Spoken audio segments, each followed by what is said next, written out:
Hello, beautiful people of the internet. How are you doing today? My name is Jackie and welcome back to my YouTube channel. In today's video, I am going to discuss all the issues that I personally had with House of the Dragon Season 2. Now listen, I do not claim to be the biggest Game of Thrones / A Song of Ice and Fire fan in the entire world, but there were a lot of things about this season that personally bothered me. And I do not know a lot of people in real life who watch House of the Dragon, and I don't know anyone in real life who has actually read Fire and Blood, the work by George R.R. Martin that the show is based upon.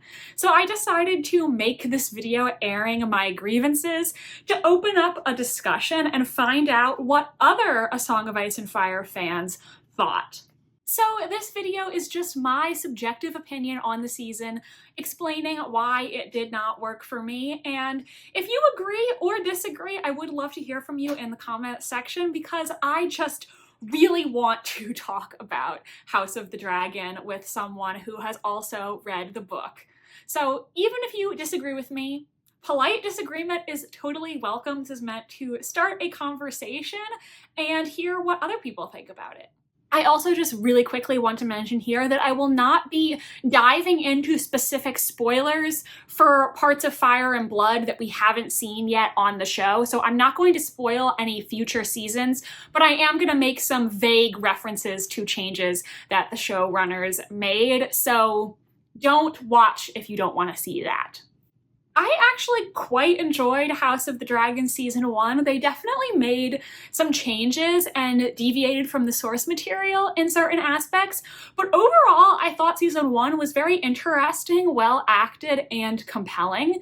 There were some things about it that I didn't like. For instance, I really wish we could have seen more of Harwin Strong and Laena Velaryon in Season 1. I think those characters were really interesting for the limited amount of time they did appear, and I was disappointed that the writers did not take the opportunity to flesh out the Harwin, Rhaenyra, and Daemon Laena relationships more.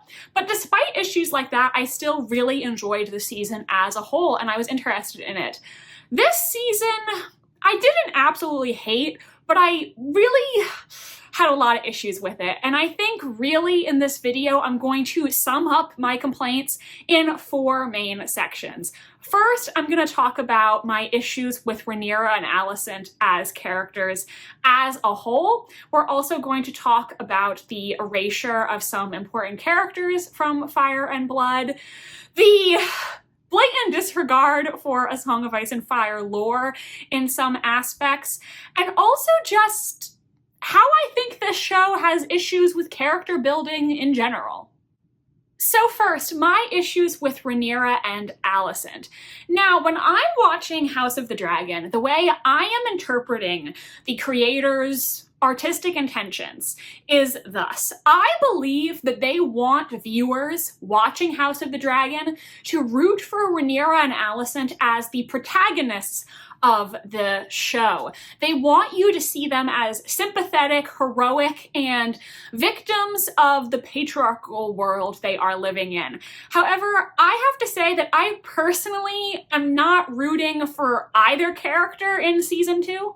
Now, my issue with Rhaenyra as a character is that I feel like the creators of this show have really stripped her of some of her complexity as a character in favor of painting her as a hero. Rhaenyra in Fire and Blood, like many Targaryens, has many good qualities and many bad qualities, but I think they've taken a lot of her more fiery moments away in order to paint her as a more stereotypically sympathetic hero, which is not a change that I personally am a fan of because I think she's a less interesting character as a result. I also have a lot of issues with Rhaenyra as a political figure. Throughout the season, we see her really struggle with her male council and feeling like they do not take her seriously due to her sex. She feels like they constantly talk over her and belittle her because she is a woman.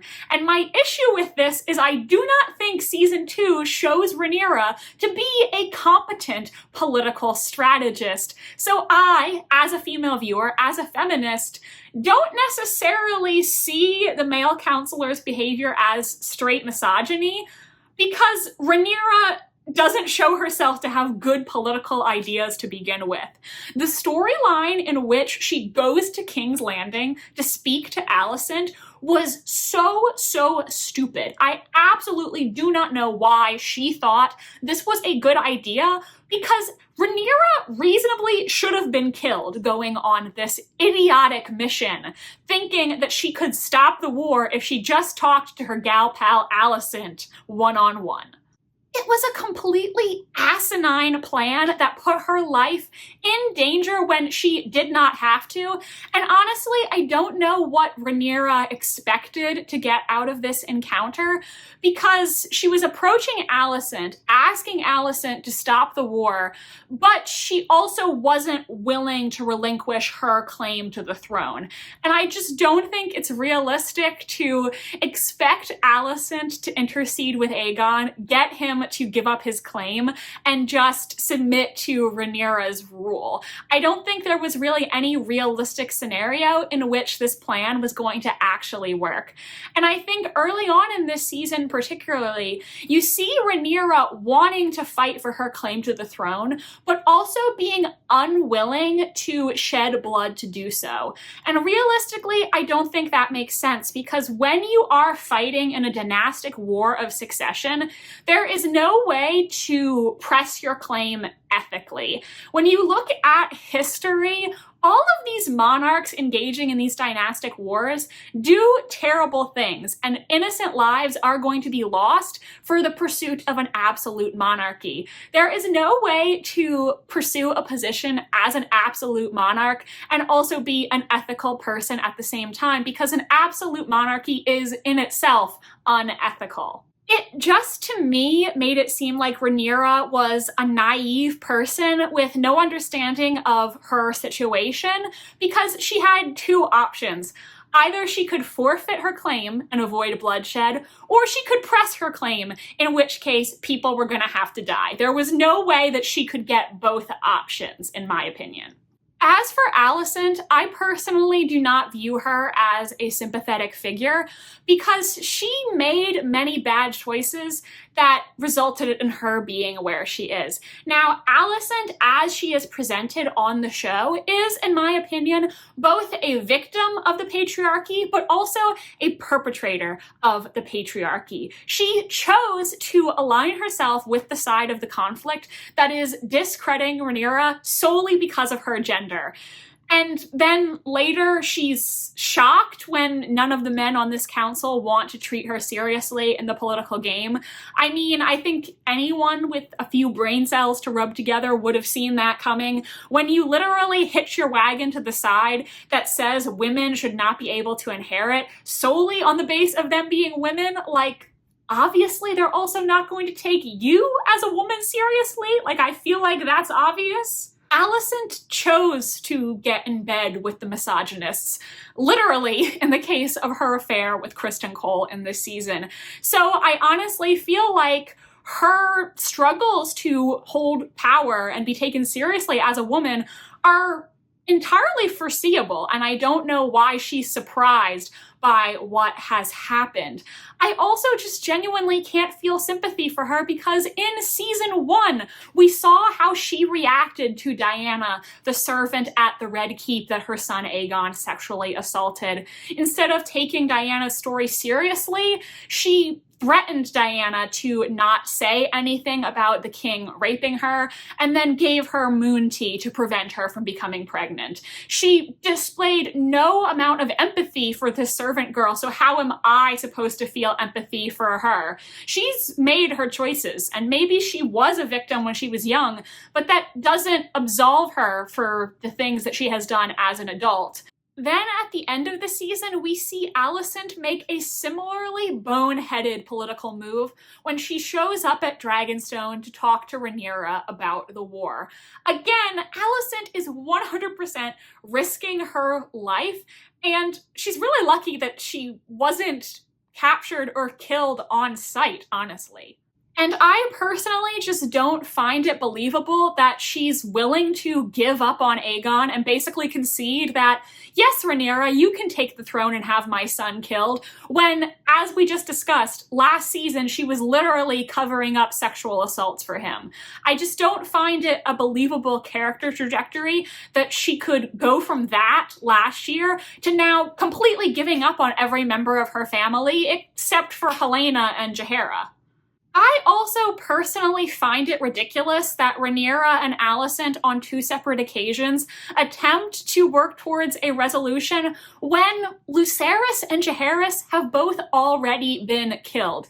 I just don't find it believable that the murder of Rhaenyra's son and the murder of Alicent's grandson are things that they're just willing to look past for the sake of peace. Though, I guess it's easy to forget that Luke and Jaehaerys were killed since the characters were upset about it for like 1 episode apiece and then they were never mentioned again. I will also bring up again that I am personally not at all a fan of the choice to make Alicent much younger than she actually was in Fire and Blood. I just hate having to watch Olivia Cooke, who, no offense to her, she's a great actress, is 30 years old. 30 years old, and she is supposed to be a grandmother. She is 30 years old. That is so ridiculous.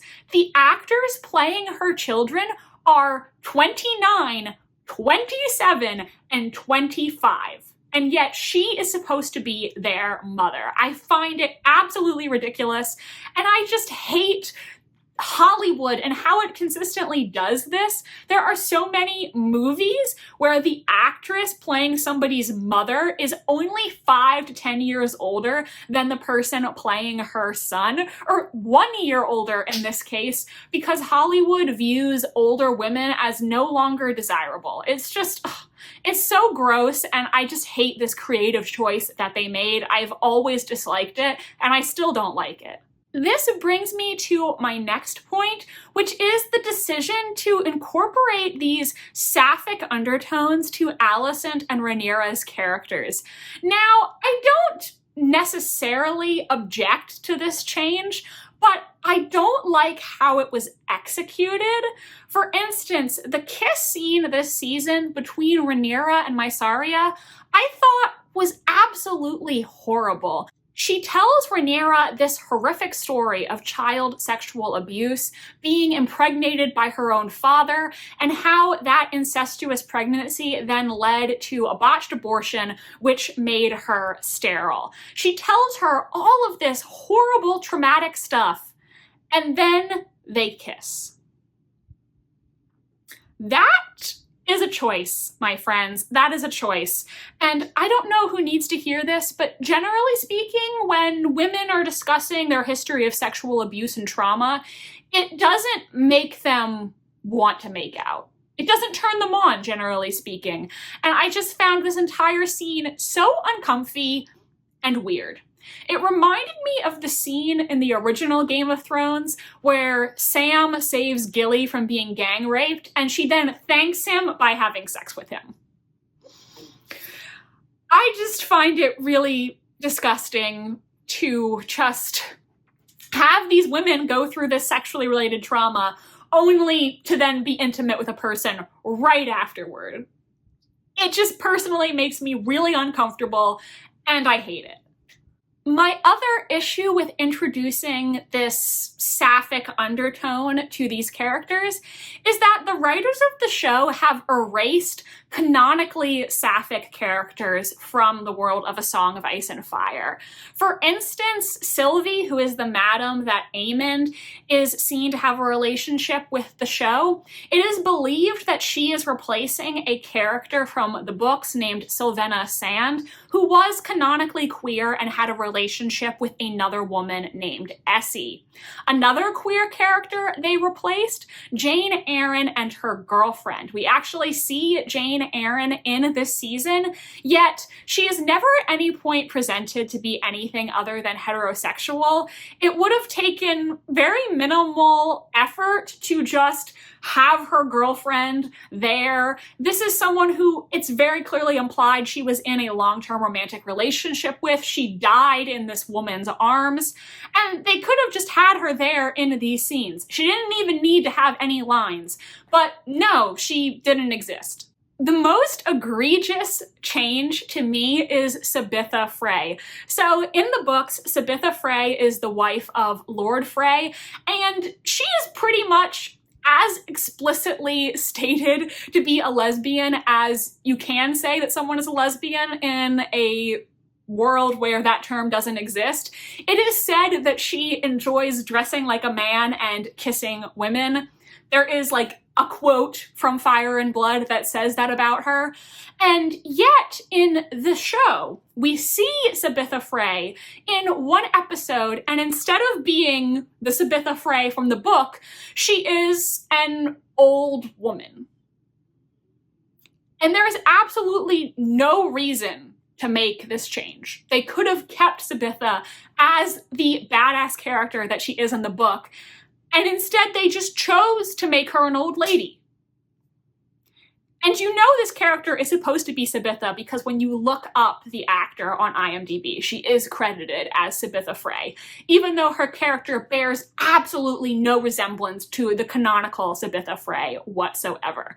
I'm not saying she needed to have a big storyline, but if you were going to include her on the show anyway, why not keep her true to her original character?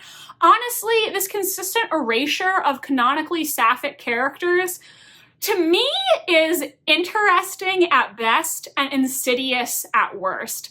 I have to wonder if they are intentionally erasing all of these Sapphic characters to, quote-unquote, force the viewer to root for the Sapphic characters they created. It just really rubs me the wrong way. I'm not saying that these characters even necessarily needed to have major storylines, but the fact that they included Sabitha Frey on the show, yet completely changed her so that she is unrecognizable, is just so infuriating to me as a viewer, because there was absolutely no reason they needed to do that. It just rubs me the wrong way.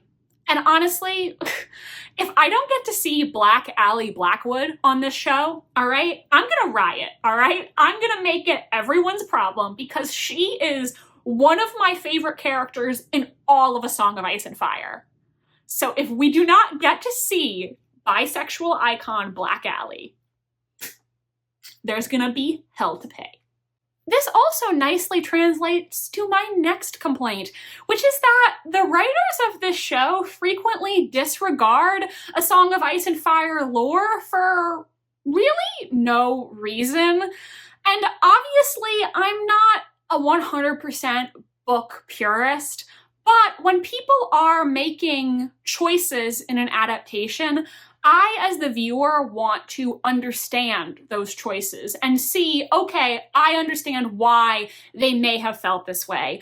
But really, a lot of their changes don't add anything to the story, and it just comes across like they couldn't bother to do their research, or they think they know better.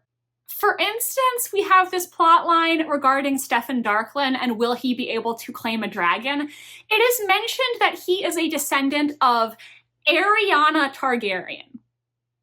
There is no character named Rhaenyra Targaryen. She doesn't exist. Who is Rhaenyra Targaryen?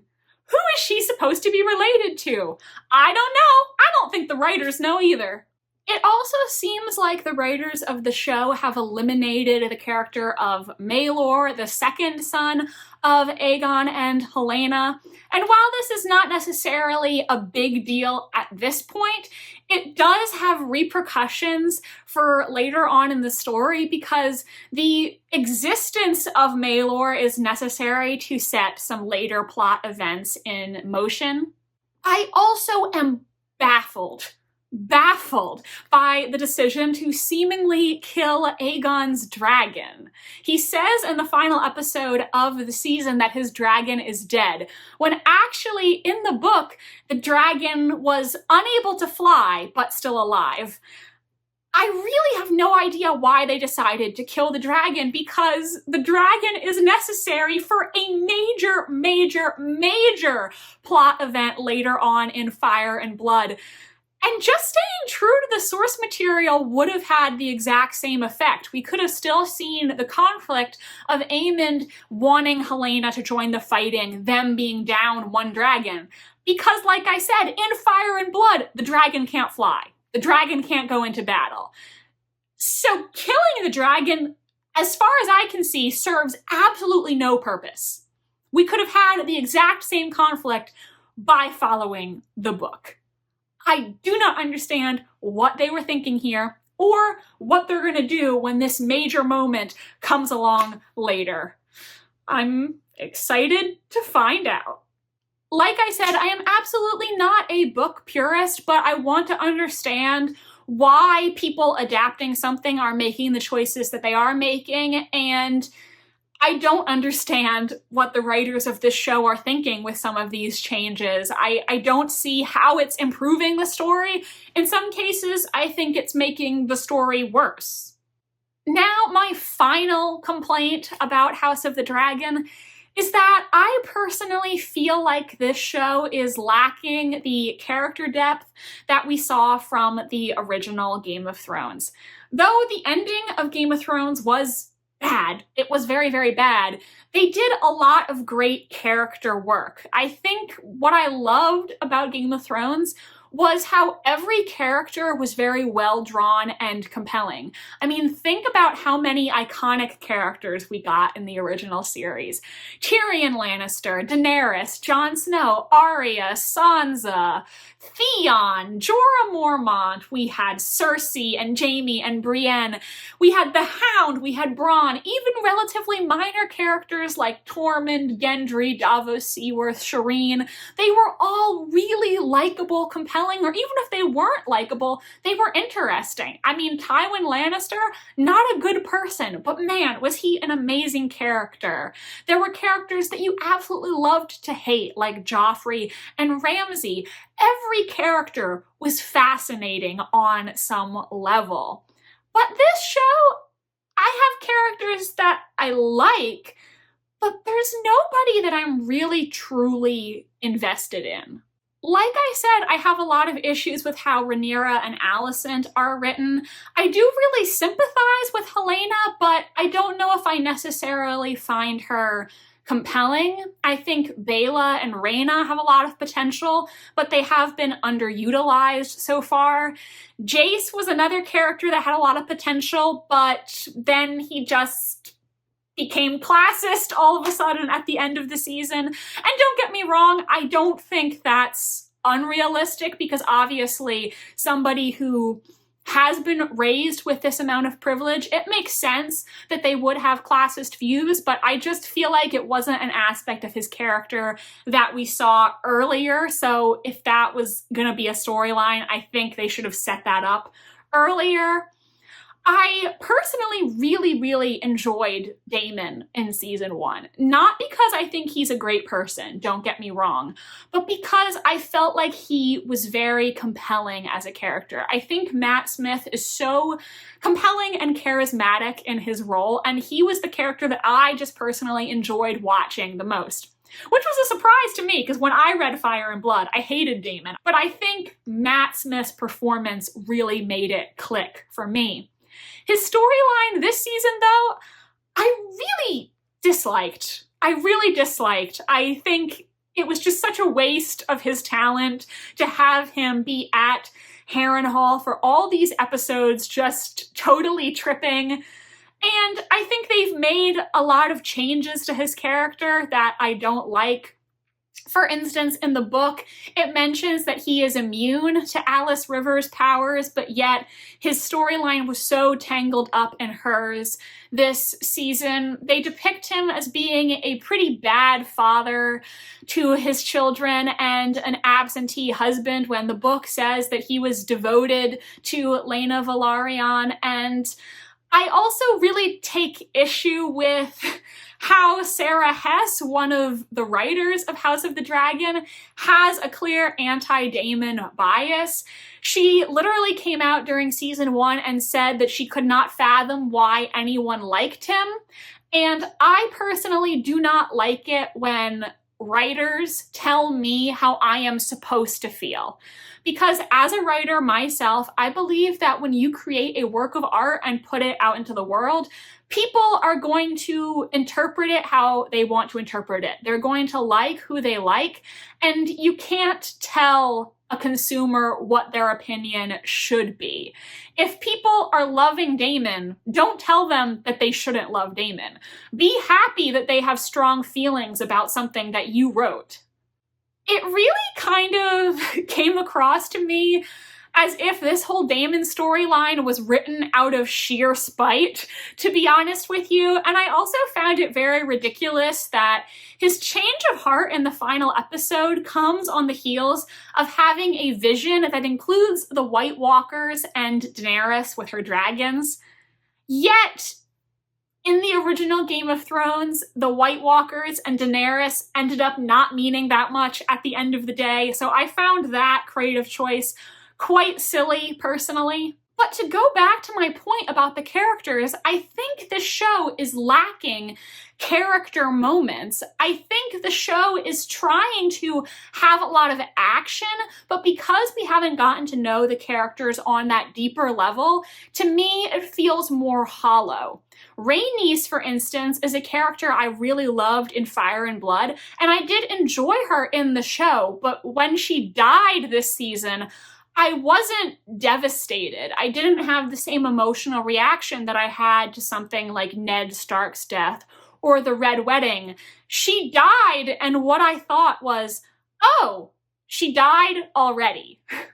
I wasn't really sad. I was kind of apathetic towards the whole thing.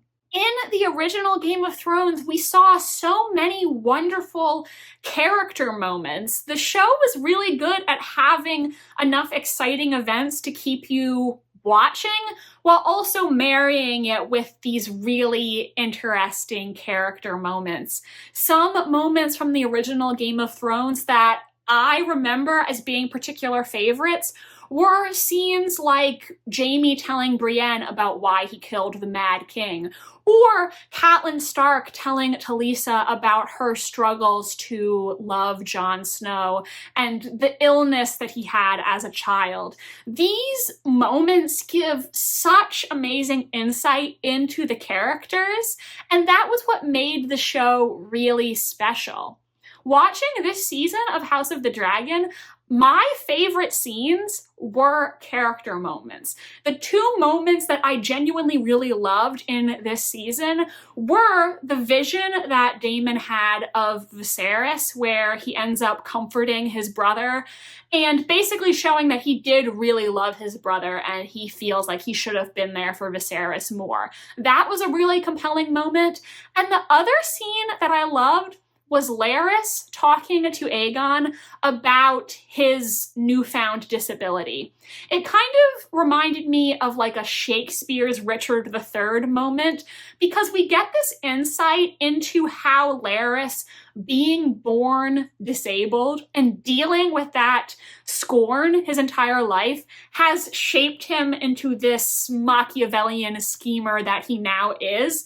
I thought that was so insightful into how he ended up becoming the person that he is now. And that's the kind of stuff that I want to see more of. This show has had a lot of missed opportunities regarding character. Like I said in season 1, they could have done so much more with characters like Harwin Strong and Rhaenyra Velaryon. They really could have fleshed them out and the history of their relationships with Rhaenyra and Daemon more. I mean, Lucerys died, and we pretty much forgot about about him after the first episode? How does Rhaenyra feel about him being dead? The two of them were betrothed. What were her feelings for him? How do Aegon and Helena feel about each other in their incestuous marriage? What kind of relationship do the two of them have? And again, the death of little Jaehaerys, he died and we were sad about it for like an episode or two, but then everybody just kind of stopped talking about him. I mean, how did the royal court react when Jaehaerys was born in the first place? Hell, how did they react when Aegon was born in the first place? We don't know because we didn't get to see any of this. Ultimately, do I hate House of the Dragon? No, I don't hate it. I mean, I'll probably watch the next season anyway because it's not like I have anything better to do with my life. But overall, I feel like this season was plagued by so many missed opportunities and, let's just say, questionable creative choices. So everyone, those are my personal thoughts on House of the Dragon Season 2. What did you think about it? I would really like to hear from you in the comment section. Even if you don't agree with me, that's fine. I would really like to hear you explain your position. If you're still here watching and you want to show your support, but you don't know what to comment, why don't you leave a dragon emoji in the comment section down below? I hope that you enjoyed this video, and if you did, please do give it a big thumbs up. It really does help me and my channel. It helps my channel reach more people who will enjoy my content. Please subscribe to my channel if you would like to see more from me. I post new videos every Wednesday and Sunday, and you can also find my social media links in the description down below. Thank you so much for watching this video, and I hope you have a magnificent rest of your day. Bye, and I'll see you next time.